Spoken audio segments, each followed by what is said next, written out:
After the Justice League stops Darkseid from merging with the Spectre, he is reborn, just as he planned all along, now disconnected from Earth-Zero. Darkseid then activates a new reality, tainting it with his negative energy. This accelerates its development, but also corrupts its history, causing it to resemble a twisted version of Prime Earth, one ruled by Darkseid himself. In this world, the heroes face overwhelming odds. Their former advantages are gone. Welcome to the Absolute Universe. As of the time I'm recording this video, the known characters in this universe are Absolute Batman, Superman, Wonder Woman, Flash, Green Lantern, and Martian Manhunter. This video will be divided into sections for each character. Timestamps are in the description, so feel free to skip around, and if you enjoy this type of content, please consider subscribing. It really helps a lot. Otherwise, let's get into the video.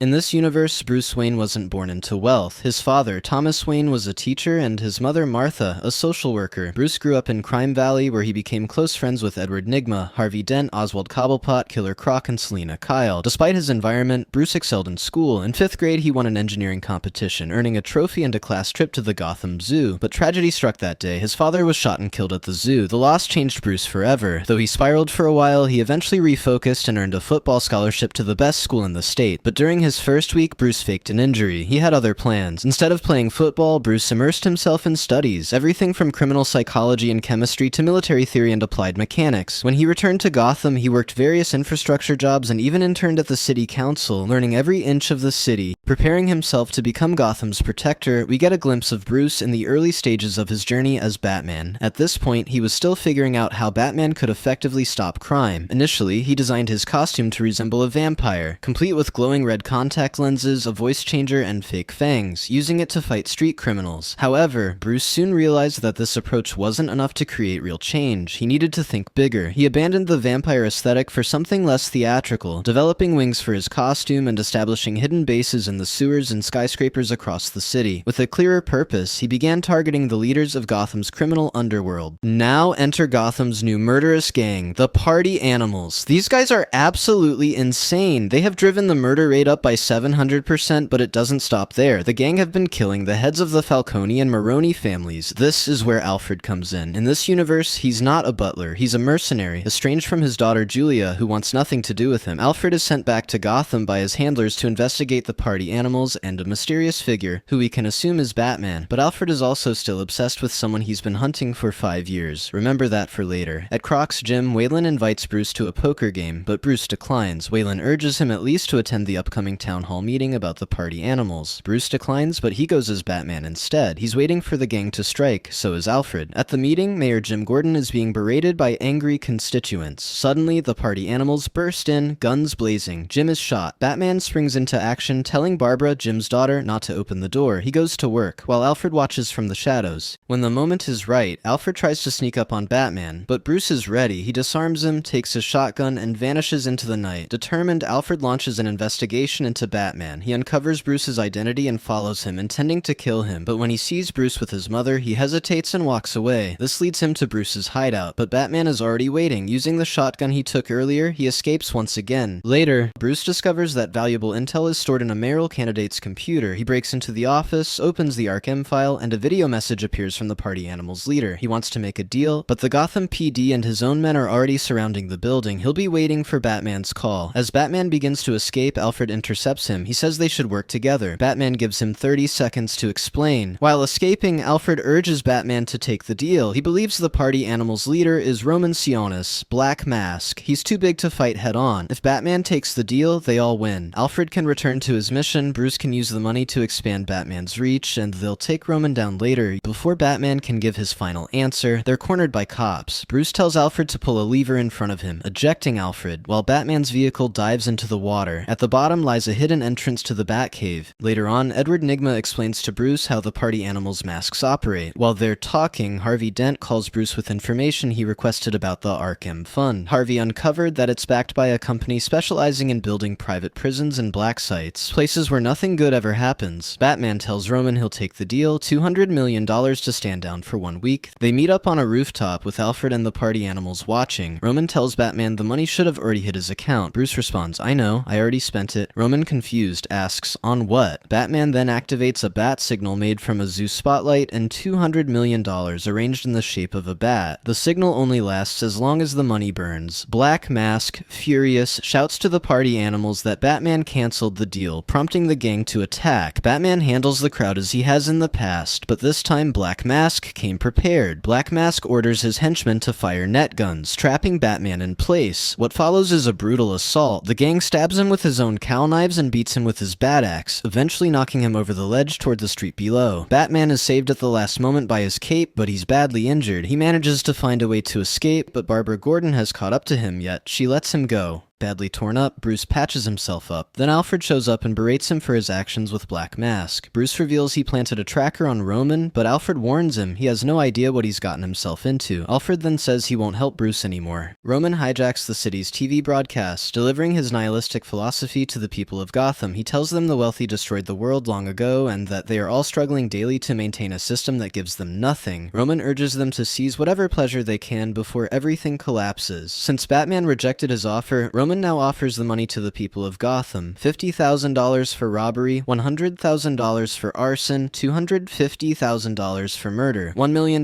for the murder of Mayor Gordon and Deputy Mayor Martha Wayne. In a drastic move, Alfred kidnaps Julia and boards a jet to get her to safety. She tells him, "If we take off, I no longer have a father." Alfred signals the pilot. They're ready. Meanwhile, Bruce reveals his identity to Waylon and Oswald and asks for their help. Ozzy flies Bruce to the party animal's yacht, where Batman quickly takes out Roman's crew, throwing them overboard. Now it's a one-on-one. Black Mask versus Batman. They battle across the yacht, with Batman initially holding the upper hand, until Roman starts choking him. Bruce starts to bleed, but manages to use the ears of his cowl to puncture Roman's eyes. However, Bruce still needs to take down the yacht's servers to end the bounty system. He finds and destroys them just in time. Someone was just about to claim the bounty on Martha Wayne and Mayor Gordon. After the explosion, Bruce sinks into the water, but Alfred pulls him out and patches him up. And remember the person Alfred had been chasing for 5 years? It turns out it's the Joker. Roman reports to him, admitting there's been a small hiccup in Gotham. The Joker simply says, "It's time. Get Bane."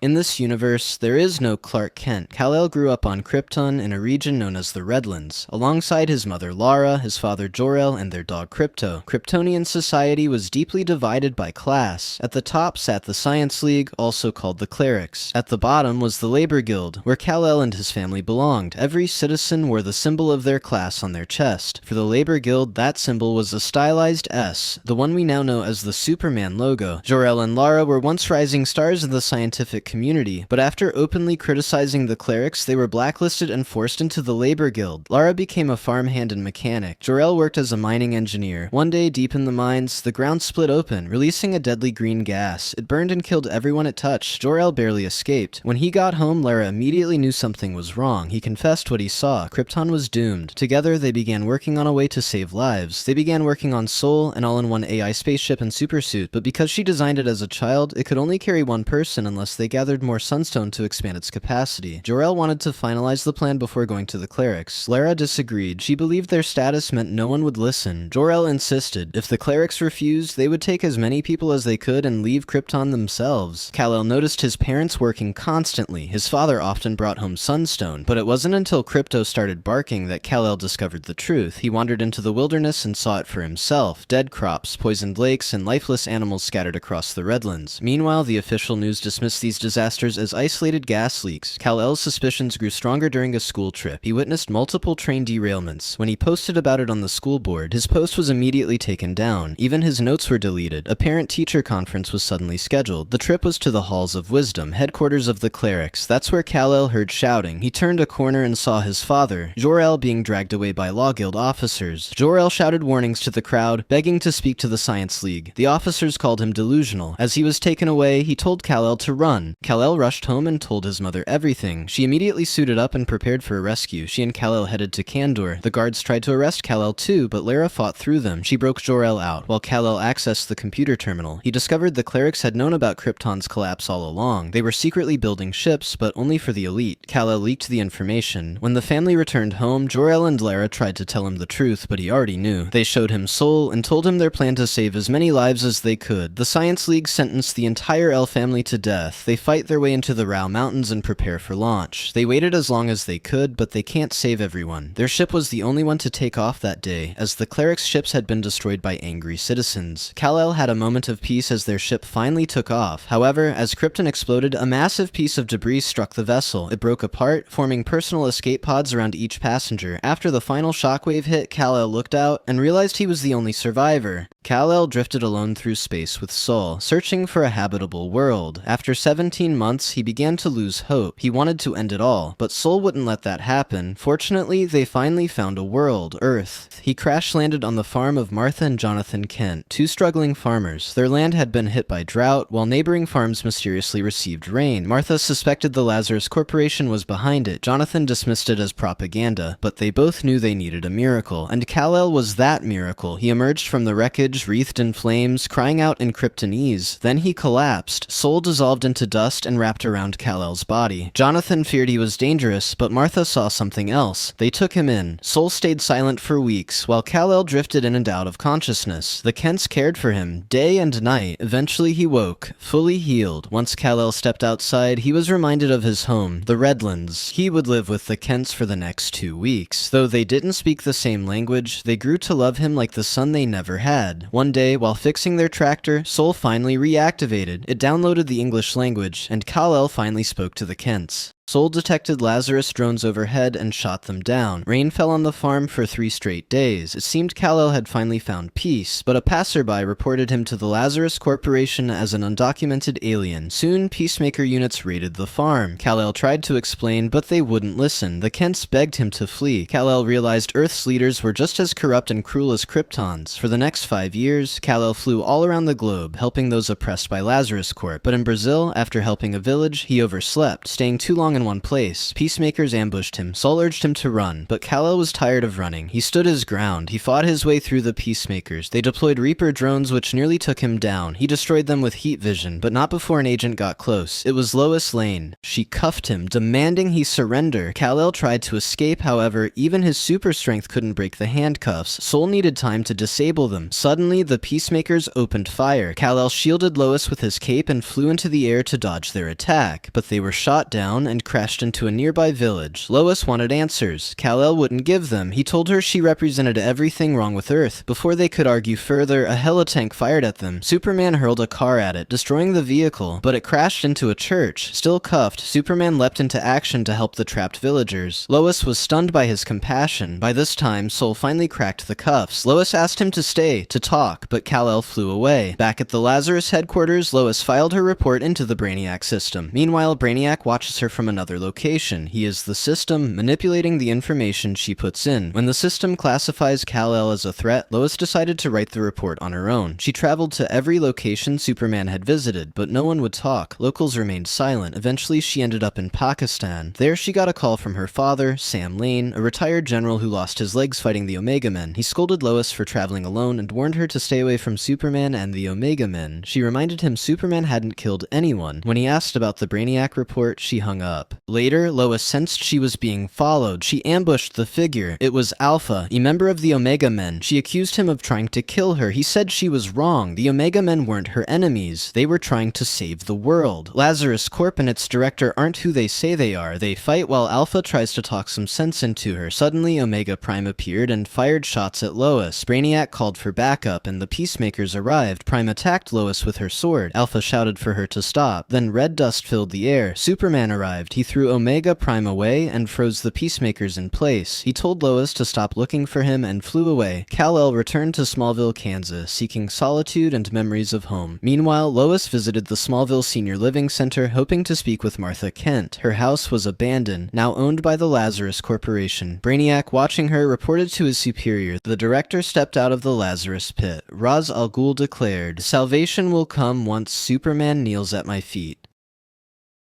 In the Absolute Universe, Wonder Woman was raised in Hell. Diana is still one of the last Amazons, but as a baby, she was taken from Paradise Island by Zeus. Apollo delivered her to Circe, a prisoner of Hell. Diana was banned from ever reuniting with her sisters, and forbidden from even saying the word Amazon. At first, Circe planned to let the baby die, but when Diana managed to save herself, Circe had a change of heart and chose to raise her. As Diana grew, Circe began having visions of the warrior Diana would one day become. One day, the witch goddess Hecate appeared, reassuring Circe that her visions were part of a greater plan, one that would shape the future of the world. From that day on, Circe trained Diana for what was to come. She taught her magic, life lessons, and forged powerful weapons. Circe begged Hecate for a way to get Diana out of Hell. The goddess responded with a lesson: the lady or the tiger. Diana would have to make her own choice. As Diana grew older, she became Circe's protector. Her strength and powers fully developed, but Circe knew the time to let her go was near. Diana began to ask about the forbidden word. Eventually, Circe told her the truth. For the first time, Diana said it. When a mysterious pyramid appeared over Gateway City, Diana flew in on Pegasus, a gift from Prometheus. She swiftly eliminated many of the creatures and warned civilians to evacuate. But the threat wasn't over. Harbinger Prime arrived, preparing for a second wave of attack. Diana met him head-on, armed with Athena's blade. The two battled fiercely until Diana was knocked back. She then pulled out the Nemesis lasso, wrapped it around Prime's neck, demanding he leave Earth and never return. Prime agreed and left. She was soon reunited with Steve, a man she once helped escape the underworld, but before they could catch up, the deafening roar of a tetracide echoed through the city. Another battle had begun. Diana coordinated with the military to evacuate the area. She attacked the beast with her massive sword and Nemesis lasso, but it wasn't enough. The tetracide severed her arm. She retreated using magic to build a new one. She also crafted a spell to deafen the city, so the tetracide's sound couldn't lure in more victims. With her enchanted sword, she attacked again, slicing the creature, but still it wasn't enough. Finally, she used the sacrifice lasso, transforming herself into a giant Medusa. She turned the tetracide to stone, but lost control in the process, rampaging through the city. Steve was sent to calm her down. He reached her, bringing her back to her senses, but just as Diana caught her breath, Hades reached from the underworld and pulled her beneath the surface. He told her she was never meant to leave. Curious how she escaped, he demanded she surrender her weapons. They catch up. Then Hades reveals his reasoning for bringing her here. He showed Diana Circe restraint in chains. He forced Diana into an arena battle with a chimera, as he, his wife Persephone, and Circe watched. Diana, trained for this very moment, defeated the beast. However, she didn't want to kill. Hades demanded she finish it. She did, but then asked the creature for forgiveness. She turned to Hades, scolding him, not as a god, but as a mere prison warden. He offered her a choice. Two doors. One led to death, the other to freedom. But if she chose freedom, she could never return to the underworld. Diana didn't choose either. She made her own path. She leapt back to Circe and freed her, revealing she had eaten a pomegranate seed Persephone gave her. Now, Diana is free to leave the underworld, but if she ever steps foot on the land, she must stay for 1 month. She brings Circe home and with one last embrace, says her goodbyes.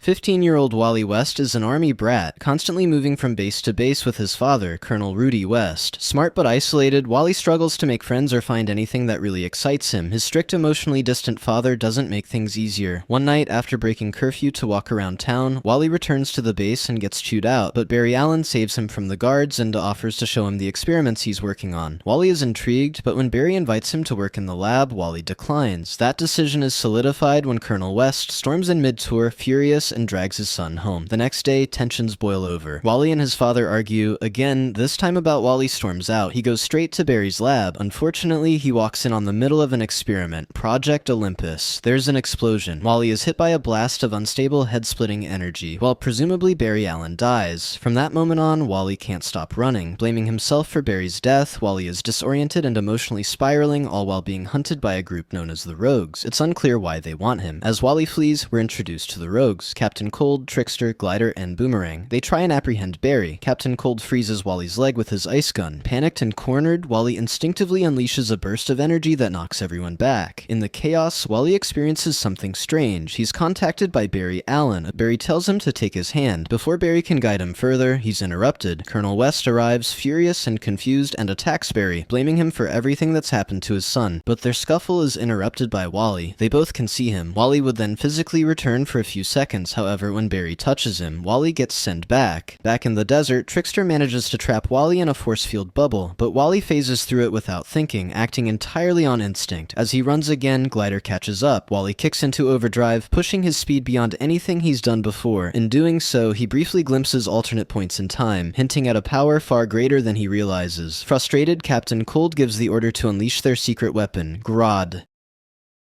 FBI agent John Jones is still recovering, physically and mentally. He nearly just died in a coffee shop explosion. The blast was caused by a suicide bomber named Mike Miller, though his motives remain a mystery. John's wife Bridget urges him to take time off and focus on healing. His superiors agree, insisting he stay away from the Mike Miller investigation entirely, but John can't let it go. As he drifts through his recovery, he begins experiencing strange visions, multicolored smoke that appears wherever he goes. Even stranger, the smoke seems to reflect the thoughts and emotions of the people around him. He can't tell if it's real or if he's losing his grip on reality. Then, amidst the confusion, he hears a voice, calm, distant, and green. It tells him it saved him from the explosion. Slowly, Agent Jones begins to put the pieces together. As he walks the city streets, the green smoke takes shape, revealing brief flashes of information. In truth, Martian comes from a part of the universe so far beyond comprehension that it had to choose something familiar. He has come to Earth for a reason. The planet is under silent attack by a hostile alien race. They move through the streets together. Martian trains John to read minds using the colored smoke. He sees the deeds and misdeeds of strangers passing by, every thought painted in visible hues. Then John receives an urgent call. A man is open firing on civilians. He races to the scene. When they arrive, Martian enters the shooter's mind, helping John play the role of an old friend to distract and calm him. As the two navigate the distorted thoughts, Martian finds a core of mental corruption, a distortion, and destroys it, briefly restoring the man's sanity. But before anything else can be done, a police officer arrives and fatally shoots the man. Now, Agent Jones begins to accept the truth. His life has changed. Earth is at risk, and he's no longer facing it alone. He's made peace with his new partner. Together they make Martian Mindhunter. The story opens with a distressed man walking along a desert highway. A police cruiser pulls up and the officer questions him. The man, Hal Jordan, appears agitated. Suspicious, the officer demands to see his hands, but Hal refuses to take his left hand out of his pocket. When the officer insists, Hal finally reveals it, and in a flash, it incinerates the officer. Later, Hal walks into a small-town diner, just looking for water. On the TV, a basketball game is interrupted by breaking news. A massive Green Lantern symbol has appeared in the middle of Evergreen, dropped like a beacon from the sky. We're then taken into a flashback. 5 days earlier, Hal, John Stewart, and Joe Mullen are having lunch at a diner in Evergreen. Their quiet meal is disrupted by a gang of bikers roaring through town. Suddenly, one biker slams headfirst into the glowing energy wall, and it kills him instantly. Hal and the others rush outside. He examines the strange force field with his hand and realizes it's part of a much larger structure. Then, they all look up to see a four-armed alien standing atop a floating Green Lantern symbol. He announces his name, Abin Sur. Back in the present, Hal explains the alien's name to the diner staff, saying the symbol outside belonged to Abin Sur. He called it the Green Lantern. This revelation sets everyone on edge. As Hal tries to leave, a man grabs the arm Hal has kept hidden inside his jacket. Big mistake. The black hand erupts, incinerating the man instantly. The waitress panics, grabbing a gun from behind the counter, and fires. The shot hit Hal, causing a surge of black energy to erupt, destroying the inside of the diner. In the chaos, Hal heals his wounds. And then Yo Mullen arrives. She glows with Green Lantern energy, stepping through the smoke and asking the question, what happened to you? That's it for today's video. If you enjoyed this content, please hit the subscribe and like buttons. It really helps me out. Make sure to turn on post notifications so you won't miss the next video. If you made it to the end of the video, leave a absolute in the comments. Peace.